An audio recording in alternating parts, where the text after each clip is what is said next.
than watching the brand new movie Dumb Money. This is about the meme Gamestop that got a ton of people money back during the era of COVID and also screwed over a lot of people in some way, shape, and form. It's the Robin Hood story of the COVID era of some people really much making some money, sticking it to the man and sticking it to Wall Street. And well, this has a lot of similarities to the movie The Big Short, if you've ever seen that film, which was brilliantly made. That one kind of makes you walk away pissed off at Wall Street, wanting to put two middle fingers up.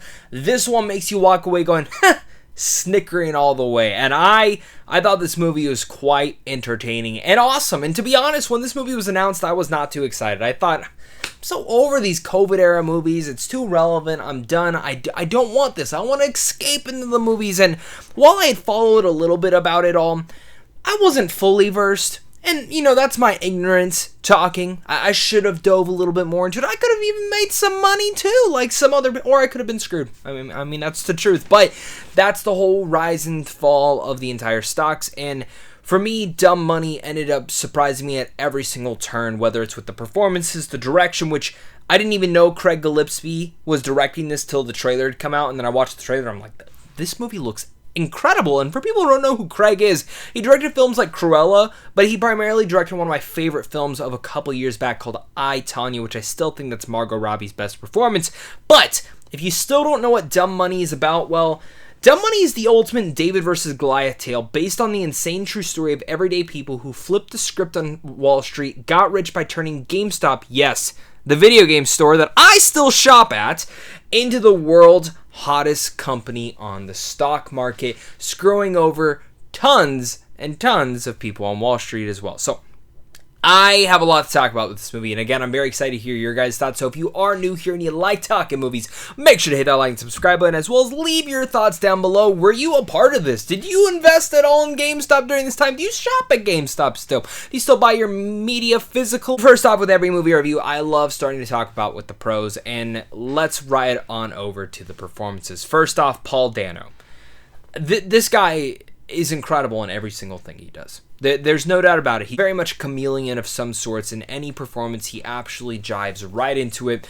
Recently, he was in The Batman, incredible in that. The Fablemans, he was fantastic as well. He's directed a film called Wildlife, great director as well. And for me, he is incredible as the character Roaring Kitty, or the real life name Keith Gill.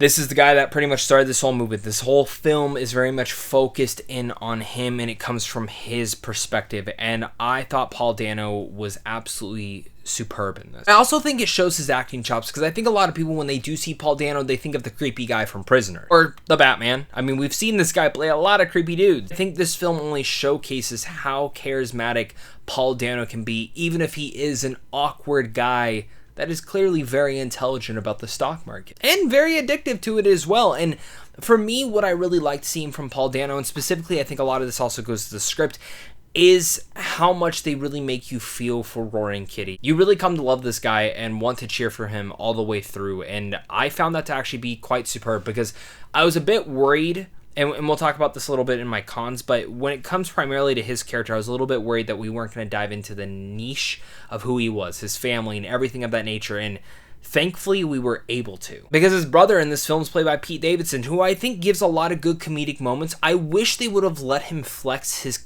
emotional chops and his dramatic chops a little bit more. For the moments that he does get for that, they're solid. I think in the end of the day, the supporting cast that wraps around Paul Dano is the strongest thing. There is not a single weak performance in here. Vincent D'Onofrio is fantastic. America Ferrera is having an incredible year with Barbie and this. Ella Harold is great. Nick Offerman, Anthony Ramos, Talia Ryder, Seth Rogen, fantastic by the way. Sebastian Stan, Shailene Woodley, God, I miss her. I wish she would do more performances. She's an excellent actor. The list goes on and on from there, and every single one of these actors gives it their all. All their characters are very important for this story, because it's told from multiple different perspectives of people who would have been affected by Dumb Money, by the GameStop meme. It talks about the Wall Street people, such as Seth Rogen, Vincent D'Onofrio, Nick Offerman, and even the people who owned Robinhood, such as Sebastian Stan and Ruji Kota. And I love that it dove into that, but I also love that it took multiple different perspectives from people who could have been affected by this. Obviously, we get an internet sensation, Roaring Kitty, the YouTuber, who very much grew from his stardom and fame with this and very much is now retired now. But you also get to see a nurse struggling to just take care of her kids every single day, played by America Ferrera. Then you have 2 college kids. You have a guy who's actually working at GameStop, played by Anthony Ramos, who is superb in this. And you get to see different cultures, different areas of life and how this was affecting them. Their net worth at one point to how it wasn't, and how it affected after and before. And I really like how Craig directs films like that in a style and vision that makes you understand everything visually. Because there's a lot of terminology in this, and I'll be honest. I knew a little bit about the stock going into this. There's a lot of terminology that I understood just because of that. I think talking about an issue with the film, I would have liked the film to actually have been at least 20 minutes, 30 minutes longer to actually go over those a little bit better, the terminology of it all. I think you have characters that could have been easily reprehended to very much be those people.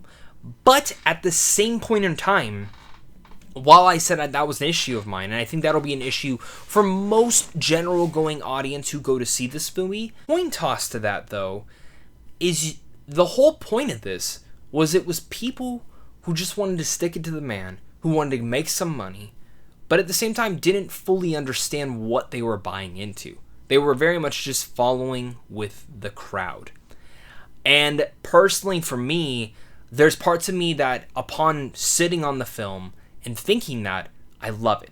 And then parts of me where it's like, but I could see some people not being able to understand every little bit of it. But I think what Craig as a director does so well is he adapts a script that very much influences every single person to understand what is going on. Whether it's Lauren Ballum, Rebecca Angelo, and Ben Mesrich, who all adapted and created this script and created this idea, we're now able to see how that is fluid in here. So I think there's a coin toss to that. It might bother some people, might not.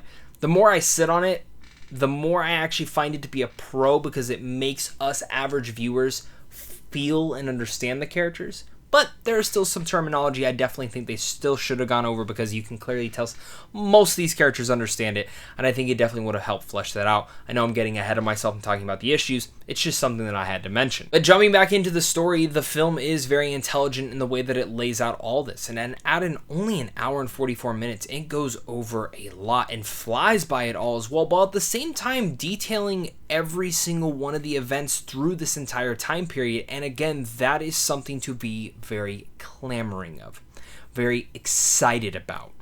And I love the usage of every little bit that Craig did into here.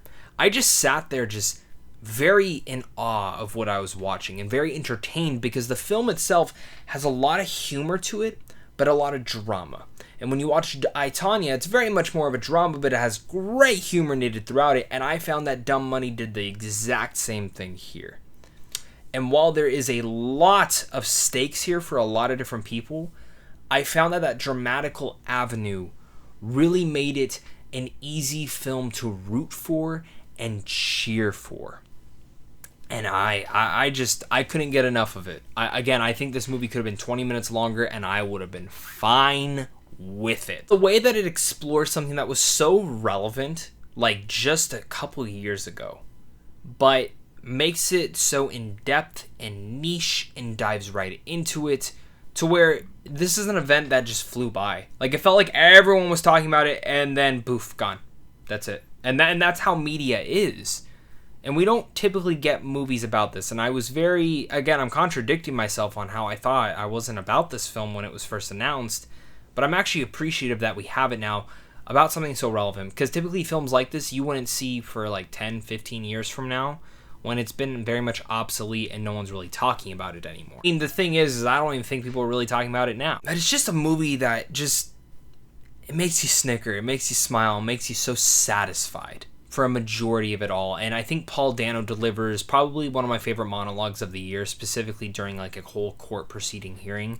But this is a movie that if you got the funds and you should absolutely go check it out. As incredible as I thought this movie was, I do have a couple issues. And I already mentioned kind of one with some of the terminology that I wish they would have dove into a little bit longer. Wish the film was a little bit longer as well. But My only actual issue that I'm not even like held back on, or like, yeah, I don't know how I feel about that.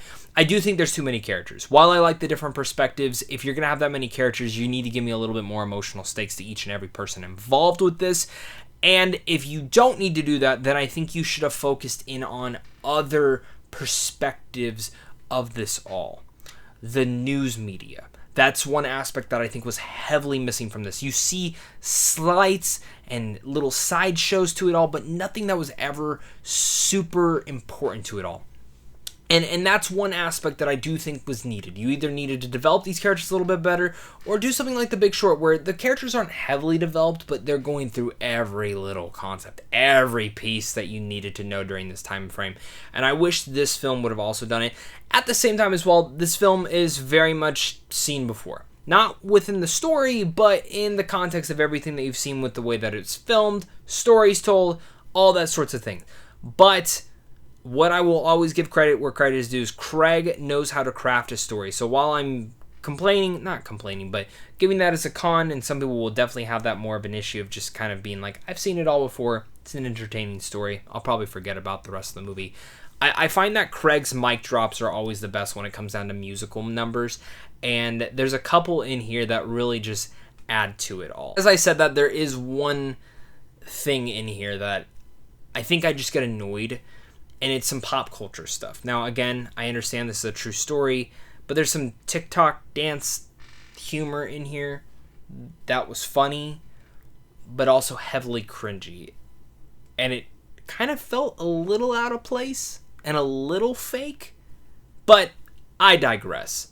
Dumb Money was fantastic. It's an entertaining riot that not only informs but delivers in something I feel explores a part of our recent history that came and went so fast. Paul Dano delivers one of my favorite monologues of